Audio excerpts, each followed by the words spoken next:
Hello, welcome back to my channel. আপনারা আশা করি সবাই ভালো আছেন, আমিও ভালো আছি। আজকে যে বিষয়টা নিয়ে আলোচনা করব সেই বিষয়টা হচ্ছে অল সিজন আর আসবে না, এবং এই অলস কয়েনগুলোতে কিভাবে আমরা প্রতিনিয়ত ইনকাম বের করতে পারি, বা ডেলি বেজেস বা একদিন বা দুদিন বা এক সপ্তাহ পর পর কিভাবে এই জায়গাটাতে বের করতে পারি আমাদের আর্নিংটা, সেই বিষয়টা নিয়ে আলোচনা করবো এই জায়গাতে। ঠিক আছে, সো প্রথমত চলে আসি অলস কয়েন বা অলস কয়েনের অল সিজন আসলে আসবে কিনা। দেখুন ভাই, অনেকেরই আমার ভিডিওগুলো বোরিং লাগে, আমি জানি না কি কারণে, বাট আমি যেই কথাগুলো বলি এই কথাগুলো একটু বিচার বিশ্লেষণ করেন। ঠিক আছে, দেখুন, যেই জায়গাটাতে ম্যাক্সিমাম মানুষ আরো 2 থেকে 3 মাস আগে একটা কথা বলছিল যে বুলস রান এবং অল সিজন আসতেছে। ঠিক আছে, এবং আপনাদেরও ম্যাক্সিমামেরই ধারণা ছিল যে অল সিজন আসতেছে বা অল সিজন আসবে বা বুল রান, একটা বুল র্যালি হবে অলস কয়েনের মধ্যে। আমি কিন্তু বলছিলাম যে বুল সিজন বা বুল রানের ওই যে কনসেপ্টটা, ওই কনসেপ্টটাই আমি মানি না 2 থেকে 3 মাস আগে। কেন এই কথাটা বলছিলাম একটু মনোযোগ দিয়ে শুনুন, তাহলে আপনারা বিষয়টা বুঝতে পারবেন। ভাই, এই জায়গাটাতে আপনারা ইনকাম করতে আসেন, ঠিক আছে, ইনকাম। তো এই ইনকামটা না করে শুধুমাত্র আপনার মনের স্যাটিসফাই হওয়ার জন্য একটা জিনিসে বা একটা কনসেপ্টে বিশ্বাস করা আমার মনে হয় না যে ঠিক হবে, বা অন্ধভাবে বিশ্বাস করা ঠিক হবে। ঠিক আছে, আগে কনসেপ্ট বুঝুন, কারণ এই জায়গাটাতে শুধুমাত্র আপনার স্যাটিসফ্যাকশনটা থাকে না, এই জায়গাটাতে আপনার কিন্তু মানিটাও থাকে। ঠিক আছে, আপনার মানি, হার্ট অ্যান্ড সোল, যেই টাকাটা ইনকাম করেন, আপনার টাকা বা আপনার ফ্যামিলির টাকা, এই টাকা কিন্তু এই জায়গাটাতে থাকে। তো প্রথমত, ওয়ার্নিং বেস, আমি একটা জিনিস বারবার বলতাম যে সবচেয়ে আমি যেই বিষয়টাতে সবচেয়ে বেশি ভয় পাই, সেই বিষয়টা কি জানেন? সেই বিষয়টা হচ্ছে ক্রিপ্টো মার্কেটের মধ্যে মিলিয়ন মিলিয়ন ক্রিপ্টোস ডেইলি বেজে ক্রিয়েট হচ্ছে। এবং এটা আপনারা যদি আমার 2 থেকে 3 মাস আগের ভিডিও দেখবেন, এই জায়গাটা কিন্তু আমি বারবার বলতাম। এই জায়গাটা আপনারা লক্ষ্য রাখবেন, কয়েন মার্কেট ক্যাপে আসবেন, কয়েন মার্কেট ক্যাপে আসে এই যে ক্রিপ্টোস আছে না, এটা লক্ষ্য করবেন, ডেলি বেজে ইনক্রিজ হচ্ছে। এটা ক্রিপ্টো যে টোকেন, বিষয়টা বুঝতে পারছেন? Million million token within 1 month, 2 month বা 1 উইকের মধ্যে ক্রিয়েট হচ্ছে। তার মানে কি বিষয়টা দাঁড়াইলো?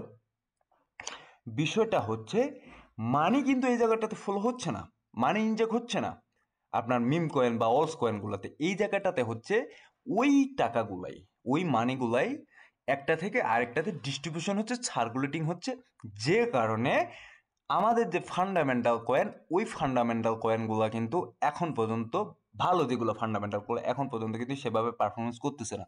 বিষয়টা ক্লিয়ার করছিলাম অনেকবার, অনেকবার বলছিলাম এই কথাটা।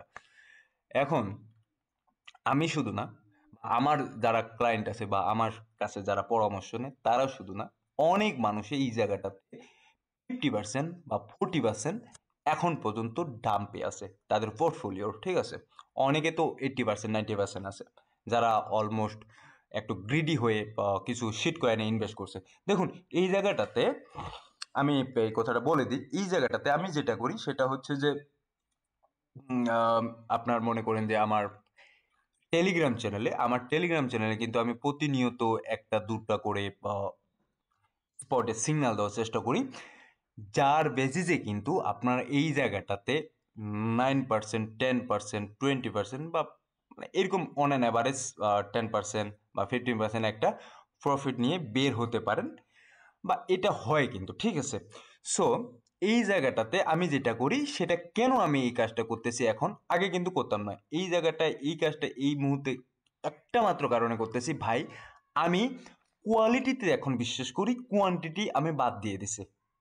ঠিক আছে, কোয়ালিটি, কারণ আপনারা এই জায়গায় আসছেন, আমার টেলিগ্রাম চ্যানেলে আসেন বা আমার ইউটিউব চ্যানেলে আসছেন, আপনারা যদি এই জায়গাটাতে আমার কাছে, আপনারা কি কারণে আসছেন? এই জায়গাটাতে টাকা প্রিন্ট করার জন্য। ঠিক আছে, আমি যদি ওই জিনিসটা আপনাদেরকে না দিতে পারি, তাহলে আমার টেলিগ্রাম চ্যানেলেই বা থাকার দরকার কি, বা আমার ইউটিউবে থাকার দরকার কি?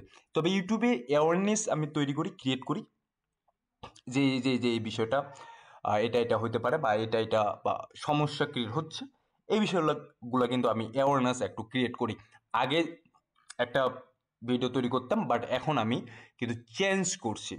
ক্যারেক্টার চেঞ্জ করছি শুধুমাত্র একটা কারণে, যে আপনাদের এই জায়গায় যদি স্যাটিসফ্যাকশনের চাইতে আপনাদেরকে যদি এই জায়গায় মানে একটা ভ্যালু প্রোভাইড না করতে পারি, যে ভ্যালু প্রোভাইড করে আপনারা ইনকাম করবেন, সেটা যদি আমি না করতে পারি, তাহলে আপনাদের এই জায়গাটাতে তো থাকে কোনো লাভ নেই না।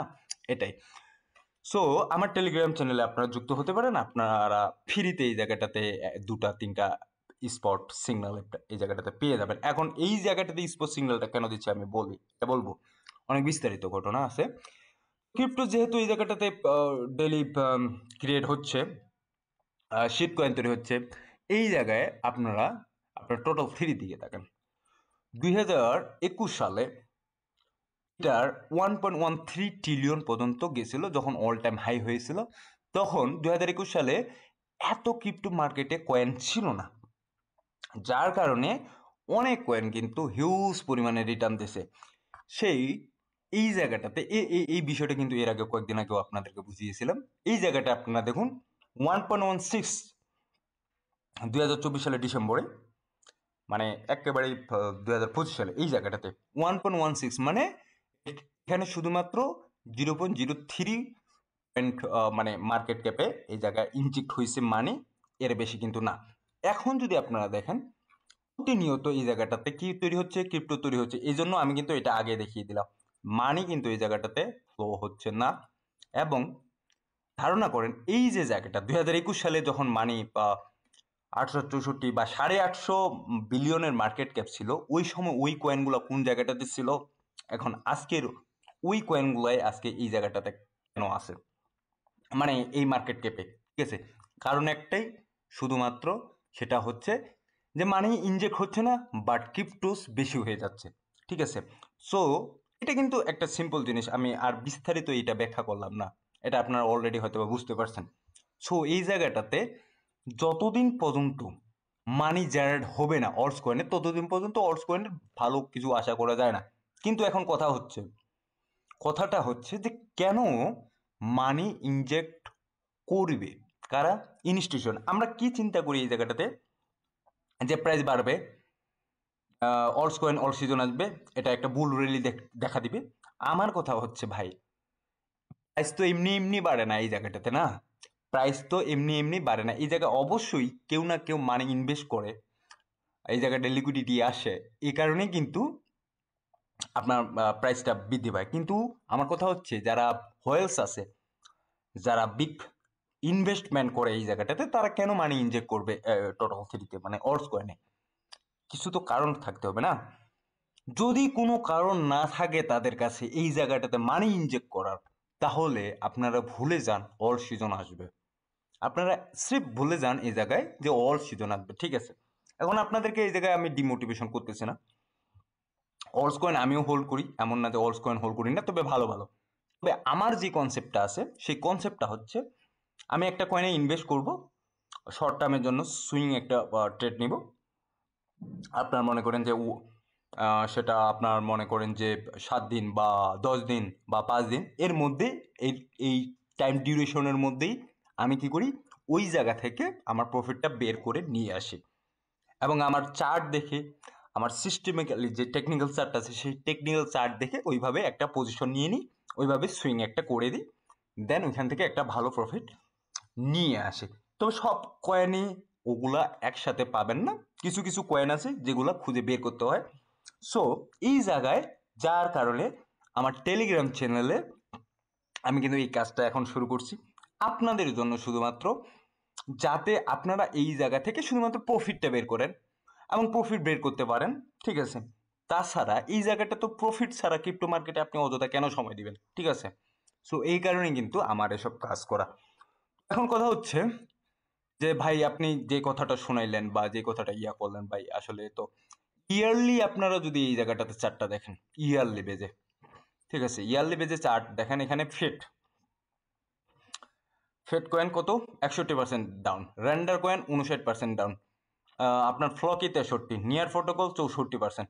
এগুলা যদি আরো ইয়ারলি বেজ ছাড়া যদি আরো 2 বছর বা 3 বছরে দেখি, এগুলো অনেক কয়েন আছে যেগুলো 80% 90% ডাউন করে ফেলছে অলরেডি, ঠিক আছে?